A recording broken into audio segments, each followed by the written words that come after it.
Bonjour, bonjour à tous. J'espère que vous allez bien. Aujourd'hui, nous avons en live la société Ticilio Développement qui nous accompagne. Donc, merci beaucoup, messieurs, de vous être rendus disponibles.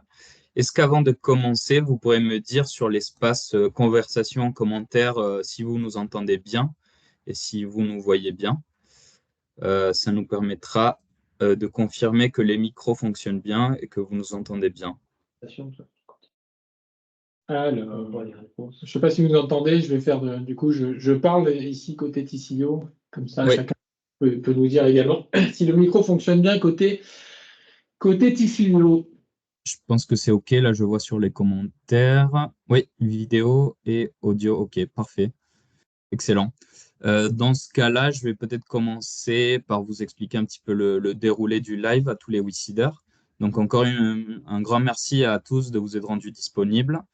Euh, donc, pour vous expliquer, pour ceux qui ne sont pas habitués, donc on va commencer avec une présentation de la société, un pitch, et donc la présentation des dirigeants.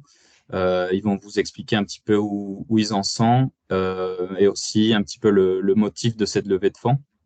Dans un second temps, on va ouvrir l'espace pour les questions-réponses. Donc, les dirigeants vous répondront en live à vos différentes interrogations. Donc, n'hésitez pas surtout à poster toutes vos questions sur l'espace dédié euh, et on sera ravis de pouvoir vous y répondre. Sans plus, donc je vous laisse la main, messieurs, pour vous présenter la société et donc répondre par la suite aux questions des Wiksiders. Tout à fait. Juste pour faire peut-être un petit tour de table rapide, puisque sur 4 associés, il y en a un qui malheureusement a un empêchement, qui est Xavier Juin, qui est l'associé en charge du développement international, et donc qui aurait bien voulu être parmi nous. Mais voilà, donc c'est le seul qui manque. Mais sinon, Jonathan, Oui, rapidement. Bonsoir tout le monde.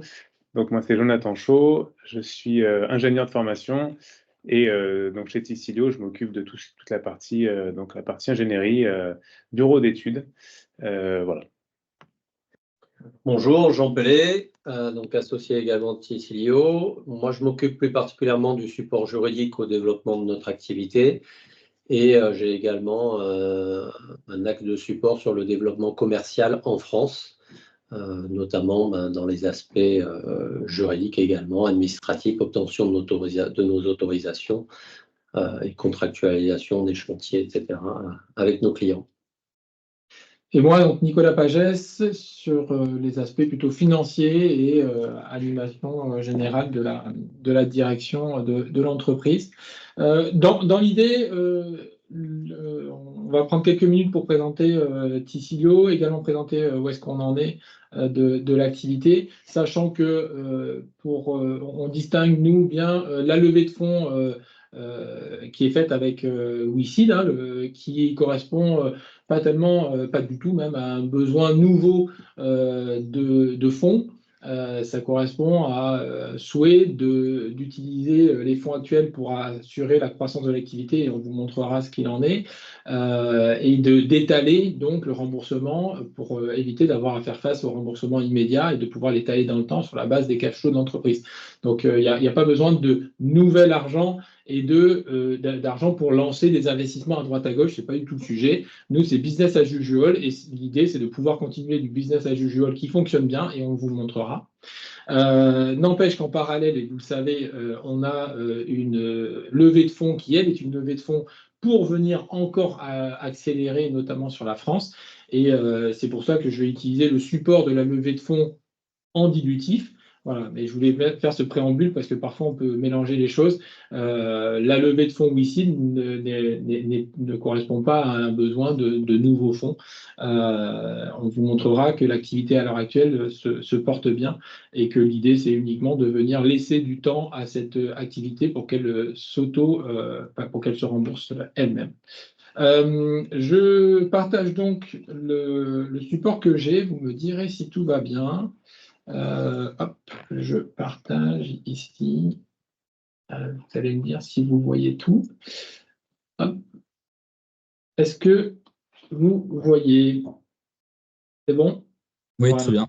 Donc l'idée, l'enjeu, ça a toujours été le même, hein, pour ceux qui nous ont suivis sur la première levée WeSeed. On était venu montrer comment on se développait sur le marché en Afrique, et notamment avec une innovation qui était une station solaire à l'époque, et elle prend toute sa place à l'heure actuelle, et historiquement, et a fortiori sur le marché français. Donc voilà ce qu'on vient présenter, et ce sur quoi on a de l'attraction en termes d'accélération de business, notamment sur la France.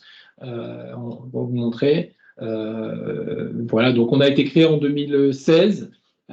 Historiquement, on est d'anciens de la grande centrale au sol, et on est venu prendre cette expertise de grande centrale au sol pour la mener là où le solaire a le plus de sens, c'est-à-dire au plus près du consommateur, et également au plus près de là où il y a le plus de soleil, c'est-à-dire en Afrique.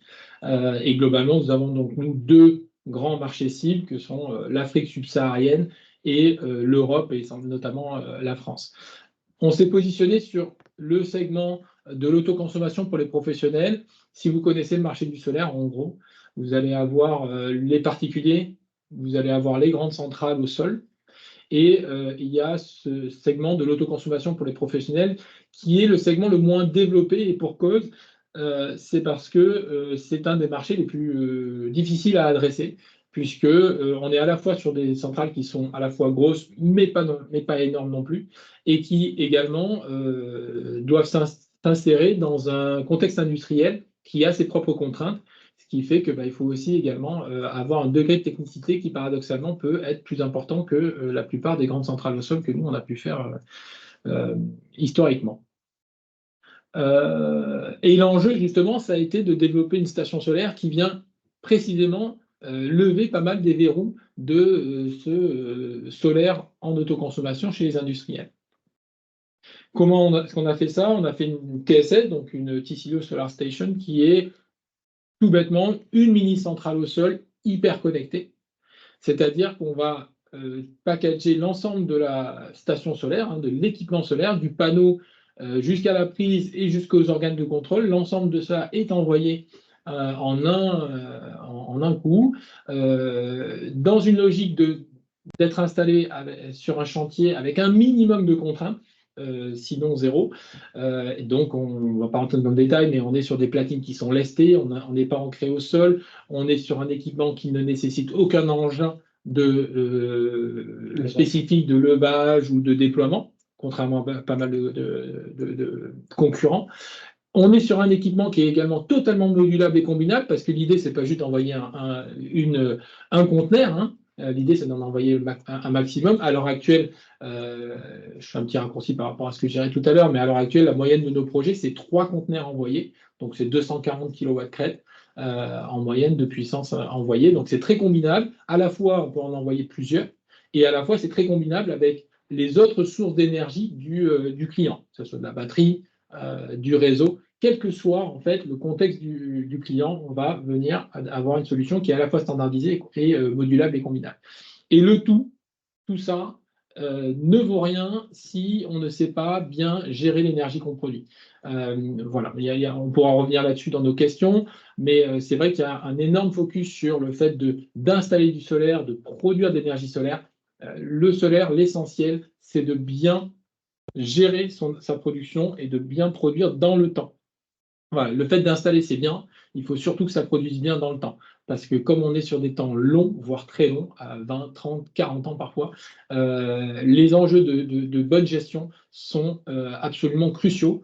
Et voilà, parfois économiser un petit peu au début, c'est une chose. Il faut surtout mettre l'effort sur économiser régulièrement pendant 20 ou 30 ans. Et ça, c'est des enjeux de gestion de l'énergie, de relève de données, de maîtrise de la donnée et de leur traitement. Et ça, c'est des choses qui sont précisément des briques sur lesquelles on pourra revenir et que l'on intègre sur toute la chaîne de valeur. Voilà. Pour aller vite, on est sur un positionnement par rapport à la concurrence qui est sur une solution qui est standardisée avec l'objectif de la faire la plus longue durée possible. C'est-à-dire une station solaire est assimilable à une infrastructure solaire.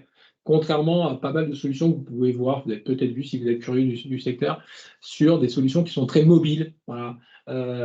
C'est bien, ça a plein d'avantages, mais c'est un segment de marché un peu différent. Nous, on va vraiment être sur une infrastructure qui est déplaçable, certes, qu'on cherche à standardiser au maximum, mais dont l'objectif est qu'elle soit quand même de la plus longue durée possible, assimilable à l'infrastructure.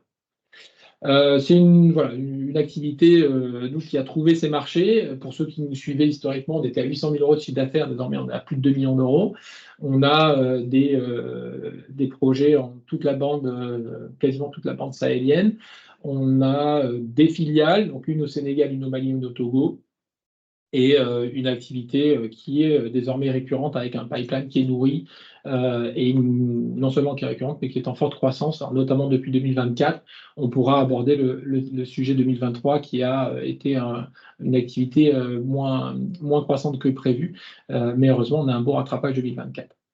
Voilà, sur les deux segments d'activité, enfin sur les deux géographies, l'Afrique est un go-to-market, comme on dit, qui fonctionne. Nos 3 filiales fonctionnent, grosse traction d'activité, et on a désormais des filiales qui sont autonomes, c'est-à-dire qui ont qu'on n'a pas besoin d'abonder, elles sont même plutôt excédentaires. Et on a de l'activité dans le pipe, et d'ailleurs c'est ce qui se concrétise. À noter qu'on a signé 2 accords cadres avec le PNUD et l'UNICEF pour faire partie des appels d'offres restreints de ces 2 organismes de l'ONU, sur lesquels on devrait avoir de l'activité dans les mois et années à venir. La France, c'est vraiment le nouvel enjeu depuis maintenant un an et demi, pour des raisons que vous connaissez assez naturellement, hein, avec la dynamique de l'augmentation des prix de l'énergie. Et voilà, c'est un secteur, une géographie dans laquelle on a installé nos premières TSS il y a maintenant une grosse année de ça, 1 an et demi. Et c'est le marché le plus prometteur, et c'est le marché que l'on veut adresser, puisque il n'y a quasiment rien, hein, pour tout dire, qui a été fait sur le marché de l'autoconsommation pour les industriels. Il y a très peu de choses, et notre produit répond très bien à cette demande. Voilà, je viens dans le détail là-dedans, hein, sur le fait que c'est un marché un peu de type océan bleu, hein, c'est-à-dire que c'est un marché qui était un peu naissant, qui se cherchait historiquement, qui à l'heure actuelle rentre dans une phase de déploiement, et certainement de la consolidation à horizon 2027, d'ici 3-4 ans. Et l'enjeu, c'est de se positionner là-dessus en gardant toujours une longueur d'avance. Et la longueur d'avance, on la garde avec un enjeu d'innovation qui était historiquement un enjeu d'innovation très orienté sur le matériel. Pour ceux qui nous ont suivis, c'était des innovations typiquement sur la partie TSS. Comment vous faites rentrer toutes vos solutions là-dedans? Quels sont les types de tables que vous faites? On y est toujours là-dedans. Hein. C'est pour ça que cette bande-là n'a pas totalement disparu, sur les combinaisons de tables que l'on fait. Est-ce qu'elles rentrent bien dans le conteneur? Est-ce qu'on optimise toutes ces choses-là? On était très orienté matériel. Mais désormais, depuis 2 ans, on est beaucoup plus orienté logiciel, dans lesquels on va utiliser les outils de type logiciel et automatisme pour venir augmenter la pertinence du solaire et son contrôle et sa différenciation. Parce que, pour tout dire, installer des panneaux, tout le monde comprend que c'est pas très compliqué. S'assurer que ça fonctionne bien, c'est tout de suite beaucoup plus compliqué.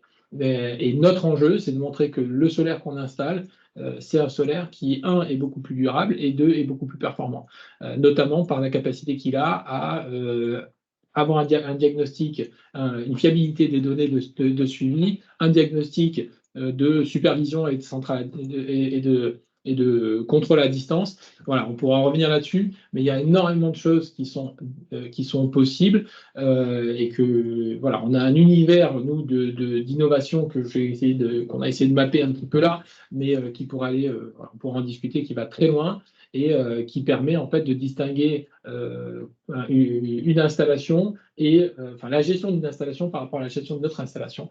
Et c'est là-dessus qu'on souhaite garder ce temps d'avance, en passant d'une innovation qui était une innovation d'un produit vers du logiciel.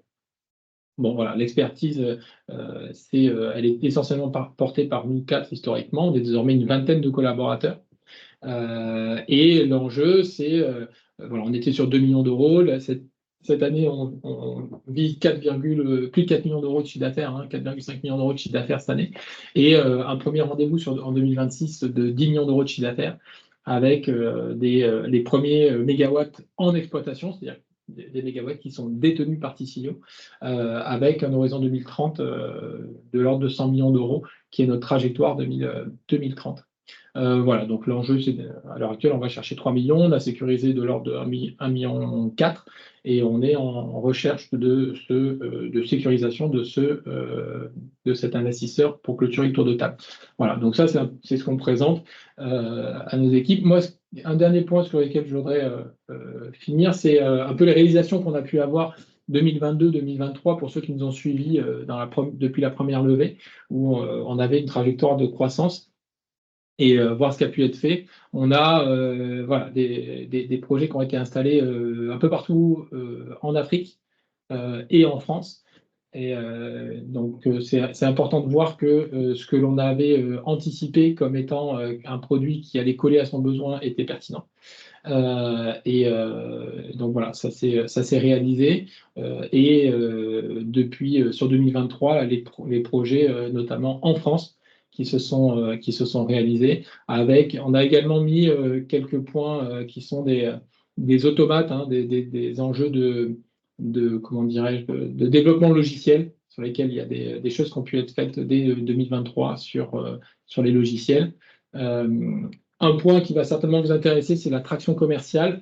Quand on vous dit que ça bouge beaucoup, à l'heure actuelle, on a sécurisé 2,9 millions d'euros sur notre objectif qui est de 4,5 à peu près en 2024. Et on a également 1,5 million d'euros en contractualisation. Ce que nous, on appelle contractualisation, c'est le client qui a dit « OK, j'ai compris, on signe ». Et ça veut dire que pendant quelques semaines, vous avez des allers-retours avec le juridique de part et d'autre dans lesquels il faut formaliser un contrat. Mais il y a eu les enjeux de négociation ont eu lieu, etc.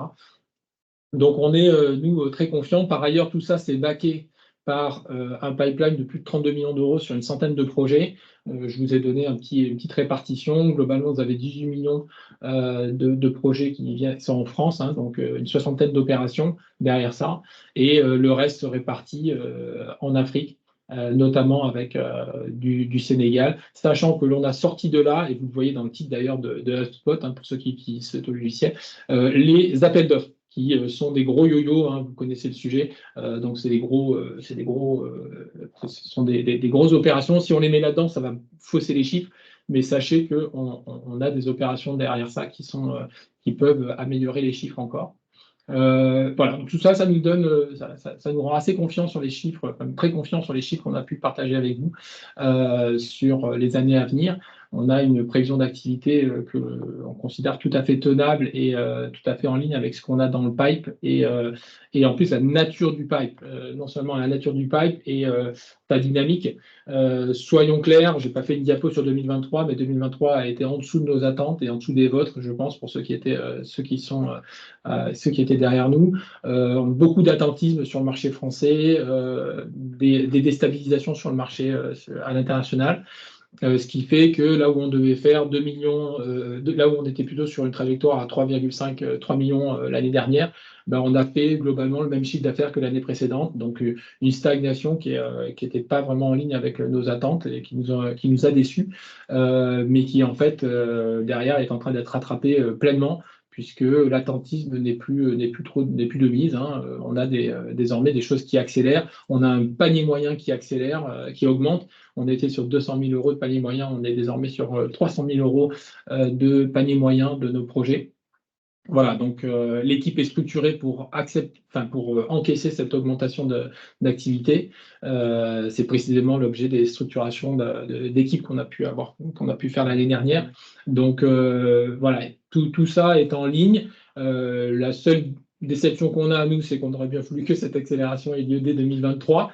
Parce que voilà, on traîne un peu cette année 2023 qui n'était pas à la hauteur de ce qu'on voulait, mais on est très confiant désormais par rapport aux derniers chiffres qui arrivent, et je me suis permis d'ailleurs de dire qu'il y a potentiellement même des choses qui s'accélèrent sur la détention de projets en propre, puisque sans même que l'on accélère notre activité France, on a des projets qui viennent dans lesquels on nous sollicite en tant qu'investisseur, etc. Donc, c'est des choses que l'on pourra discuter également.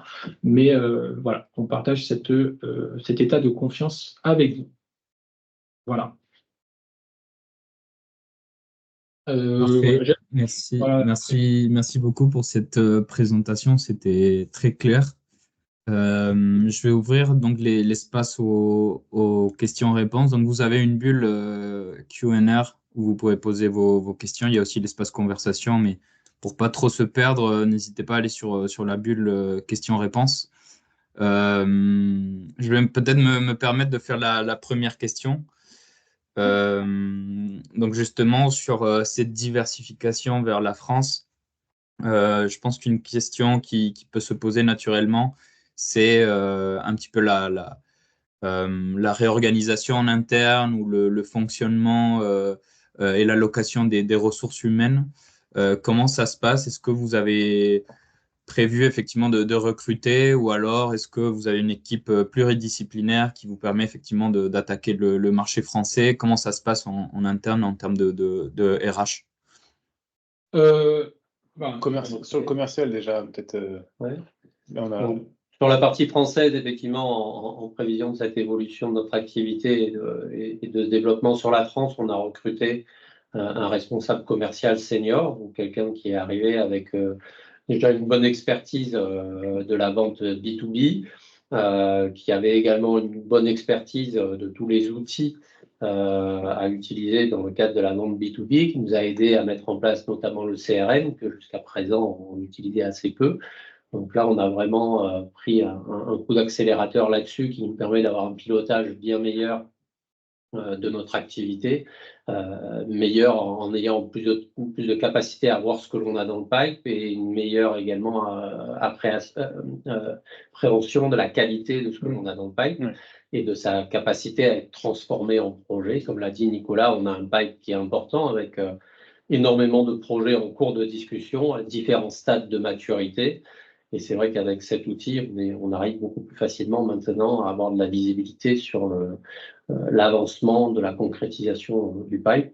Voilà. Donc, sur le commercial, on peut dire ça. Sur la partie technique, en fait, nos projets africains, on les faisait déjà aux normes françaises. Hein, donc, d'un point de vue technique, nous, ça ne change pas grand-chose. Les équipes, elles sont déjà formées aux normes françaises et c'est le niveau de qualité que nous, on s'impose également en Afrique. Donc, d'un point de vue purement technique, ça ne change pas grand-chose. Après, il y a la partie réglementaire qui est un petit peu différente, qui s'adapte un petit peu. Voilà, c'est plutôt Jean qui s'en charge. Mais voilà, mis à part cet aspect réglementaire qui est un peu différent. Juste peut-être en focus pour tout le monde à titre d'info, mais c'est vrai que sur la partie autoconsommation, on a une réglementation assez récente en France qui se met en place, qui est plutôt favorable à l'outil qu'on a développé de centrale PV au sol, puisque jusqu'à 1 MW, il y a à peu près 7-8 000 m² de panneaux photovoltaïques au sol. Aujourd'hui, on peut faire ces projets avec uniquement ce qu'on appelle une déclaration préalable, qui est un permis de construire allégé, simplifié, qu'on peut obtenir en quelques semaines. Donc, c'est très favorable au développement des projets, a fortiori en zone industrielle ou zone tertiaire, puisqu'on a dans ce cadre-là très peu d'enjeux environnementaux en règle générale. Voilà. Et on a également un cadre qui est lié à ce qu'on appelle l'autoconsommation individuelle et l'autoconsommation collective, qui aujourd'hui sont en train de commencer à vraiment se développer de façon importante dans la mesure où les évolutions sur le prix de l'énergie. Donc, c'est un secteur qui auparavant vivait difficilement avec sans subvention. Aujourd'hui, on a beaucoup de projets, même avec la baisse de prix de l'énergie de ces derniers mois, qui sont des projets rentables dans une logique d'autoconsommation et qui donc permettent de développer et d'accélérer l'activité. Ouais, donc voilà. Peut-être un point de conclusion qui marque un peu aussi l'identité de Tissilo, c'est qu'on n'a jamais, on conçoit évidemment des déploiements opérationnels différents, mais l'ADN de Tissilo, c'est depuis le début de faire aussi bien de la France, de l'Afrique, quel que soit, de la même manière. Donc, on a des gens qui sont très agiles de ce point de vue-là. Les systèmes sont exactement les mêmes. Donc, on est vraiment dans de la duplication. Voilà, c'était peut-être pour reboucler avec la question initiale. Parfait, excellent, super, merci beaucoup. Donc là, je vois qu'il y a quelques questions qui commencent à arriver. Je vais commencer par la question de Januel qui demande, est-ce que parmi les industriels français, si vous êtes en contact avec la SNCF qui veut développer le solaire sur ses emprises pour faire rouler les trains? Il y a eu des discussions. Alors oui, on a eu plusieurs échanges avec les équipes de la SNCF. Aujourd'hui, les projets qu'ils ont réalisés, qui sont un peu importants, c'est surtout l'achat d'électricité dans le cadre de gros, ce qu'on appelle PPA, des contrats de gré à gré d'achat d'électricité, avec plutôt des gros faiseurs qui vont mettre à disposition un grand parc photovoltaïque dont ils vont vendre l'électricité de façon exclusive à EDF. Mais pour autant, on a des discussions aujourd'hui plutôt dans la logique de valorisation de petites emprises, de délaissés le long des voies, etc., qui pourraient être valorisées avec justement de la TSS. On n'a pas encore concrétisé de projet avec la SNCF, mais ça fait partie des choses qui sont envisageables dans la mesure où on a des échanges en la matière. C'est vrai que, et là-dessus, c'est un pas de côté qu'on va avoir, nous, avec les grands groupes. Ils sont clairement courtisés, énormément courtisés sur de la grande surface, quel que soit le grand groupe. Toutes les grandes surfaces, enfin, quand je dis grande surface, donc on va commencer à partir de 3, 4, 5 hectares. Vous avez un monde fou. Clairement, il y a un monde fou là-dessus. Le positionnement de T-Silio, c'est de dire, écoutez, on peut aller sur des petits endroits où les autres ne vont pas, parce que c'est beaucoup d'ingénierie, beaucoup de travail pour eux, mais comme nous, on a tous standardisé, on peut vous accompagner là-dessus. Et c'est le petit pas de côté. Alors, on n'est pas exactement les seuls à le faire, mais on est seuls à le faire à pouvoir faire sur des petites emprises la même qualité qu'ils ont sur les grandes emprises. Et ça marche. Et c'est là-dessus qu'on arrive à accrocher. C'est vrai qu'après, en toute transparence, aller nous se battre sur des hectares et des hectares, alors qu'en face, on va avoir des mastodontes comme Total, etc. Voilà, on ne va pas aller se battre là-dessus. On va aller se battre sur des petites surfaces qui vont aller entre 500 mètres carrés et 1, 2, 3 hectares. Et là-dessus, on a clairement une carte à jouer qui parfois nous amène sur des plus grandes surfaces. Après, ce qui est vrai, c'est que les grands groupes sont des cibles intéressantes. Pour autant, ce n'est pas forcément celles qu'on cible en premier lieu, compte tenu de la façon qu'elles ont d'acheter, qui est très agressive, qui est souvent complexe, enfin assez longue, avec des mises en concurrence systématiques. Alors, on va dire que la cible privilégiée de T-Silio, ce sont surtout les PME, PMI et ETI, détenus en général par un actionnariat de personnes physiques avec lesquelles on peut avoir des discussions assez rapides pour pouvoir prendre des décisions rapidement pour lancer nos projets. À titre d'exemple, on a fait un projet pour la société Tosolia, donc, qui est une petite société agroalimentaire qui fait des plats préparés à base de tofu. Et entre le premier contact et la mise en œuvre du projet, il s'est passé 5 mois. C'est des choses qui sont difficilement envisageables avec des très grands groupes. Là, c'était une petite scope et du coup, le process de décision a été très rapide. Après, peut-être, juste pour rajouter là-dessus, dans les cibles qu'on a dans les grands groupes, il y a aussi les développeurs de projets, qui on fait pas mal de projets. Peut-être dire un mot là-dessus, parce que ça reste des grands groupes, mais avec qui on... Et effectivement, la solution qu'on a développée est une solution qui est assez novatrice dans son principe et qui fait qu'il n'y a pas beaucoup d'intervenants sur le marché qui la proposent. Et depuis la fin de l'année 2023 et début 2024, on a de plus en plus de sollicitations donc de développeurs, des gens qui ont l'habitude de faire des grands projets, qui veulent rentrer sur le marché de l'autoconsommation et qui donc nous sollicitent pour qu'on leur fournisse clé en main des installations ou qu'on leur fournisse la solution technique qu'ils installent eux-mêmes. Et dans cette logique-là, on a déjà réalisé 2 projets, donc là chez les industriels, et là récemment, on vient de signer avec la société Enercop pour un premier projet qui laisse augurer plusieurs autres projets où elle nous achète clé en main notre solution de petite centrale au sol. Ok, très clair. Peut-être pour rebondir sur ma question, donc c'était très clair, merci pour ces éléments. Mais vous avez mentionné donc sur l'exemple de l'entreprise qui fait des repas à base de tofu, un délai de 5 mois. Est-ce que vous pourriez un petit peu détailler peut-être le cycle de vente, comment ça se passe pour un client type pour Ticilio? Oui, bien sûr. On va avoir donc le client type Afrique et France. Le client type Afrique a beaucoup de discussions, c'est assez long. Et derrière, on part tout de suite en réalisation. Il y a assez peu d'enjeux d'urbanisme ou d'autorisation. Il y a un délai logistique. Il y a un délai logistique, il y a des sujets avec les douanes qui peuvent prendre, mais derrière, c'est surtout l'essentiel de notre temps quand les choses prennent du temps, c'est surtout du process de décision. En France, on va avoir un enjeu de process de décision auquel va venir s'ajouter un enjeu de process d'urbanisme. Voilà, tout à fait. Donc, en France, les projets inférieurs à 1 MW, qui sont les principaux projets qu'on va effectuer, sont des projets qui sont soumis à déclaration préalable. Comme je l'indiquais tout à l'heure, une déclaration préalable, ça s'obtient en 1 mois. Grosso modo, le travail de préparation pour arriver à déposer l'ADP après avoir rencontré un client et défini quel est le meilleur projet pour qu'il atteigne ses objectifs, on va dire que c'est un cursus qui va prendre entre 1 mois et 3 mois selon la maturité du client. Derrière 1 mois d'autorisation, on a des procédures de ce qu'on appelle de purge du recours des tiers, c'est-à-dire des gens qui sont susceptibles d'attaquer l'autorisation obtenue. Comme je le disais tout à l'heure, dans la mesure où on est dans des environnements généraux, industriels, tertiaires, c'est rare qu'on ait des recours et très souvent, les clients, dès qu'ils ont obtenu leur autorisation, décident de lancer le chantier sans attendre cette purge du recours des tiers. En jouant un petit peu sur les délais d'appro, etc., qui permettent quand même de voir venir. Mais donc, c'est pour ça qu'en général, on va avoir entre 1 et 3 mois de maturation du projet, un bon mois d'autorisation et derrière, la mise en œuvre du projet. Et sur des projets qui, pour la plupart de ceux qu'on a fait aujourd'hui, sont des projets qui sont autour de 300 kg pour une question de seuil réglementaire.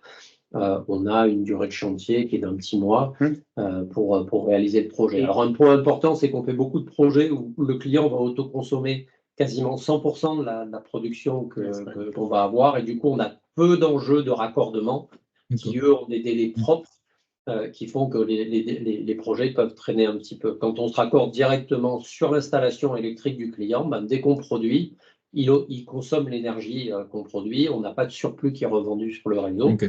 Voilà, stratégie qu'on n'évite pas, et même vers laquelle on va de plus en plus avec les logiques d'autoconsommation collective. Oui, ok. Très très clair, parfait. Merci. Je vais reprendre du coup les questions. On a une de Dominique, c'est plutôt une question finance. Comment se financent les projets? Est-ce que la levée de fonds en cours est-elle suffisante? Et jusqu'à quel niveau? Sinon, comment vous assurez le financement complémentaire?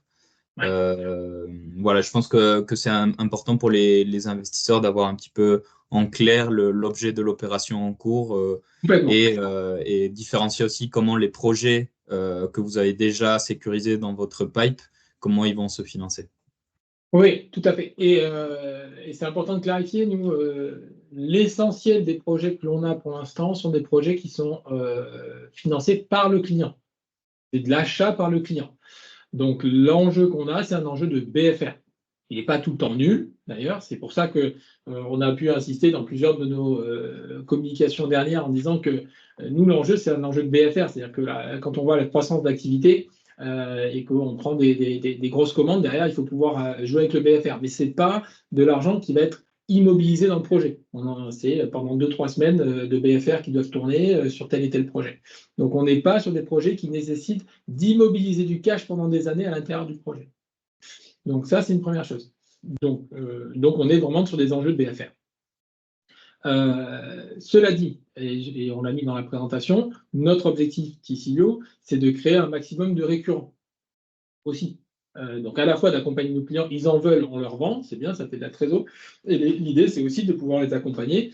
Pour les clients qui nous disent, écoutez, moi, je veux les économies, mais je ne vais pas investir, de pouvoir le faire pour eux. Ça, c'est clair que tout de suite, un projet à 500 000 euros, ça suppose de trouver 500 000 euros. Donc, à l'heure actuelle, c'est des choses sur lesquelles on passerait. Donc, pour l'instant, on n'en a pas qui se sont lancés, sur lesquels, on a des soit des options de leasing, donc avec BNP qui nous a ouvert une ligne de leasing. Donc si on est sur de la TSS, on peut mettre notre TSS en leasing chez BNP Lease et utiliser la TSS ainsi financée par les fonds de BNP Lease chez le client. Alors, ce n'est pas une enveloppe interminable. De même, on a potentiellement des enveloppes de type financement participatif dans lesquelles, dès lors que le projet est bien identifié, bien circonscrit, on peut lancer une campagne de financement qui ferait que derrière, c'est cofinancé pour une bonne part, etc. Donc, il y a des dispositifs, ce n'est pas idéal.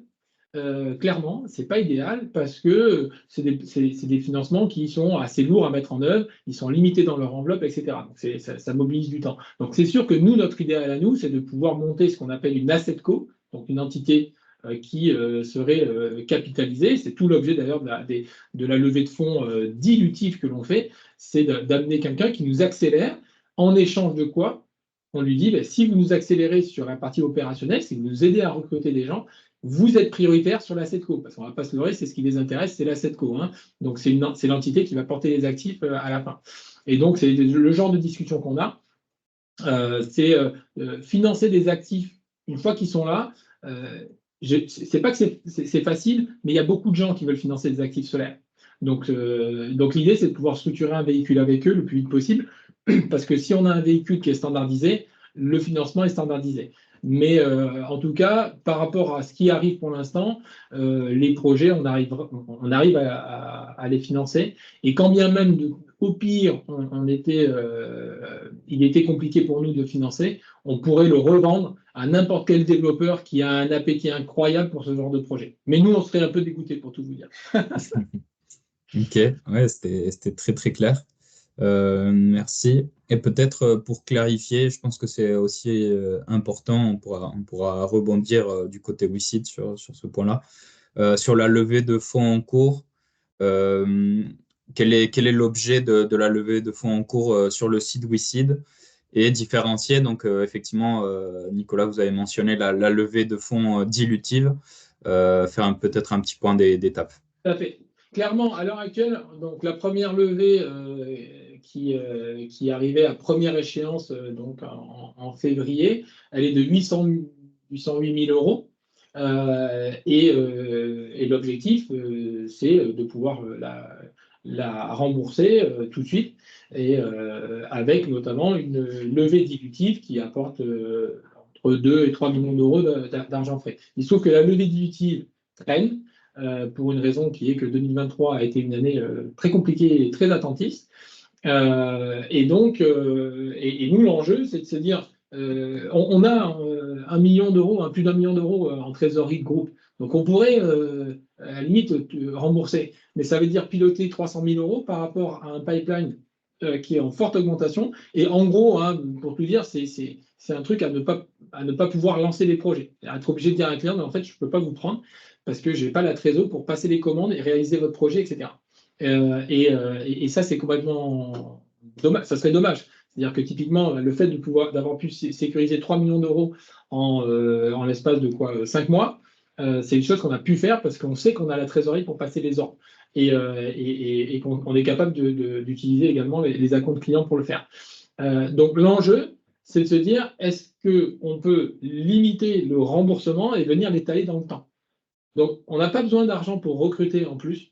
L'attraction commerciale qui est là, elle est héritée du travail historique et elle se fait à isopérimètre de ressources. Voilà. Donc, on n'a pas besoin de plus. Pas besoin de plus pour faire face à nos obligations dans le temps, sous réserve qu'on n'ait pas à décaisser les 800 000 tout de suite. Donc, c'est pour ça qu'on a construit ce nouvel outil avec WISeed qui consiste à venir faire une nouvelle levée, étalée dans le temps, dont le seul objet est de venir rembourser les précédents et étaler le remboursement dans le temps. C'est tout. On n'est pas obligé d'être à 800 000. On a donné un seuil de succès qui était de l'ordre de 500 000, etc.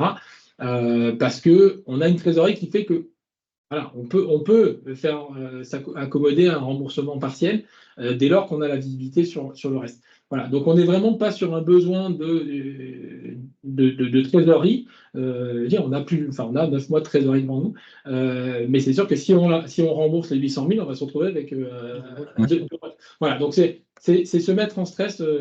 Voilà. Donc ça, c'est sur l'enjeu WICID, qui est venir étaler le remboursement.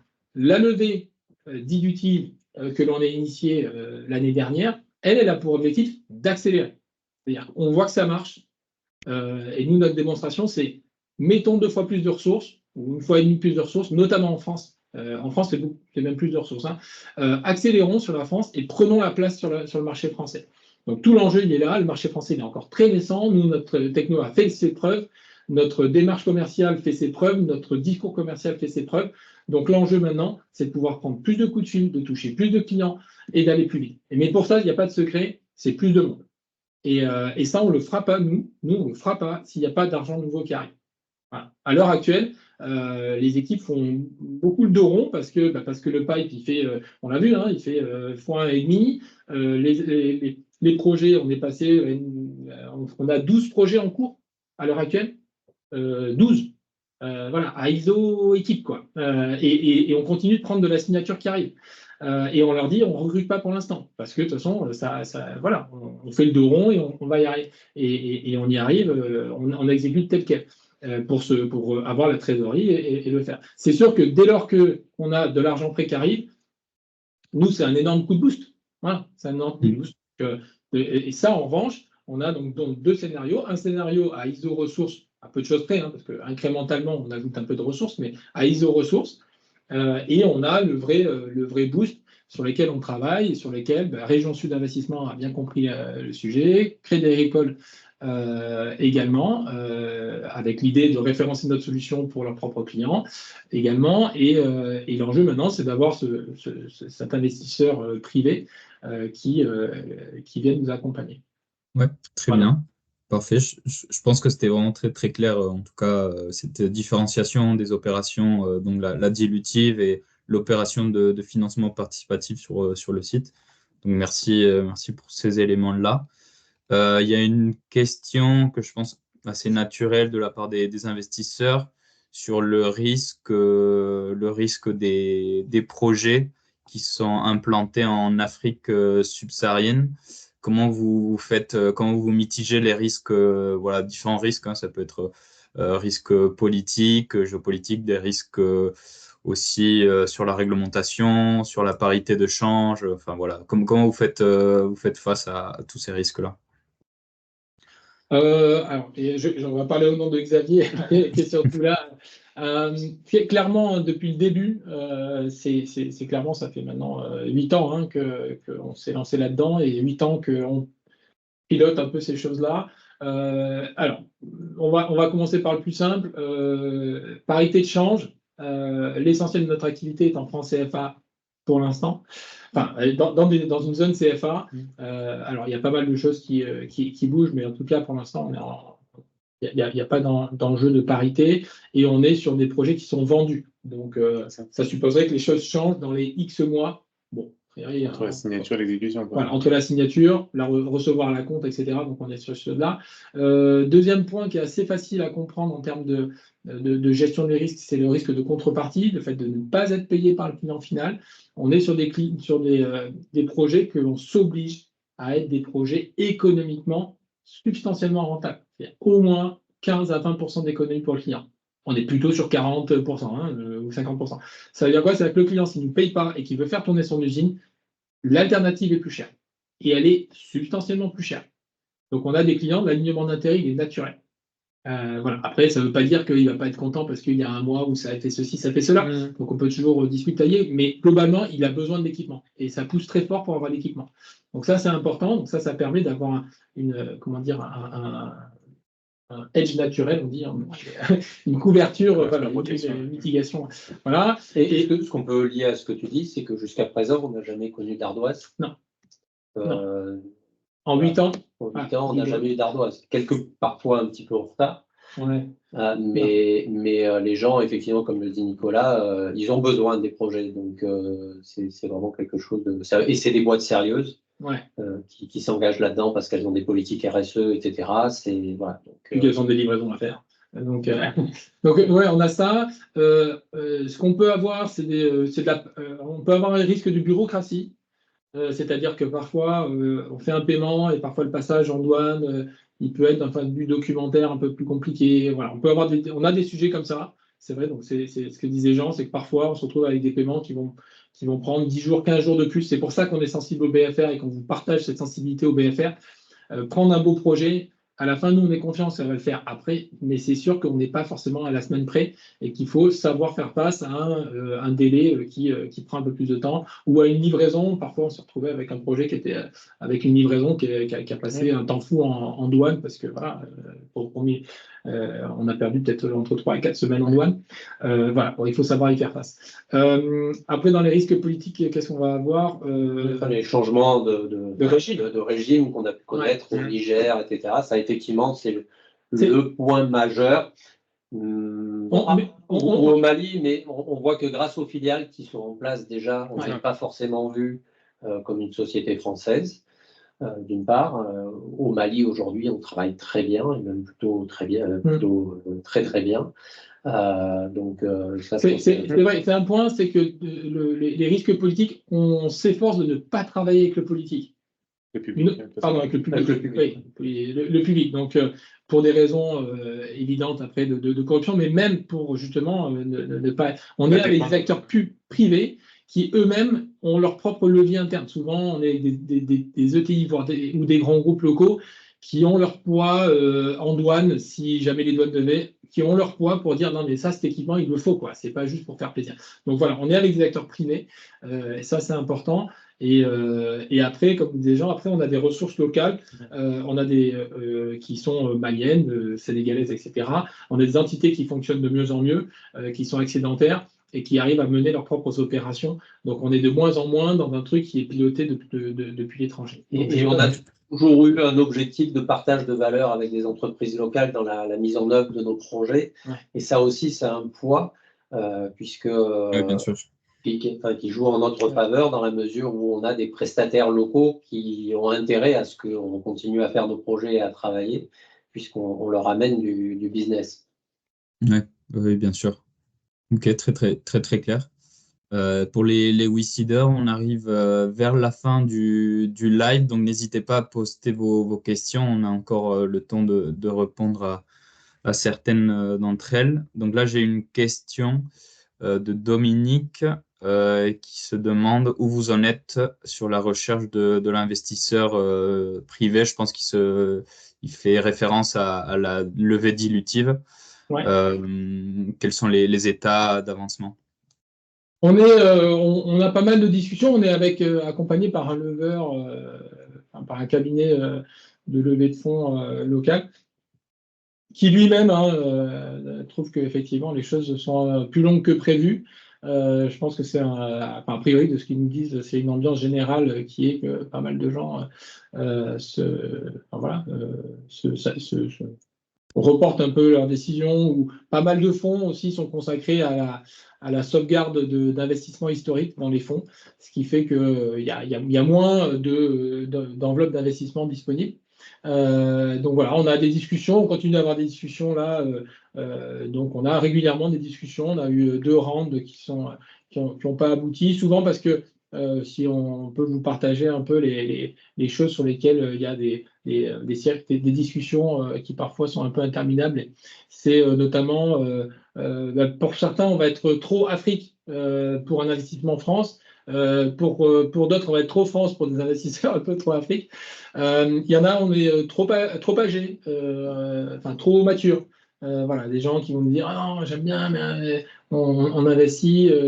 Alors, ils essaient de pousser la thèse. Alors, on est un peu piégé par ça, c'est-à-dire qu'ils adorent la thèse, on est bon, ils aiment bien l'équipe, tout est bon, sauf que derrière, voilà, il faut qu'ils fassent rentrer ça dans une espèce de thèse.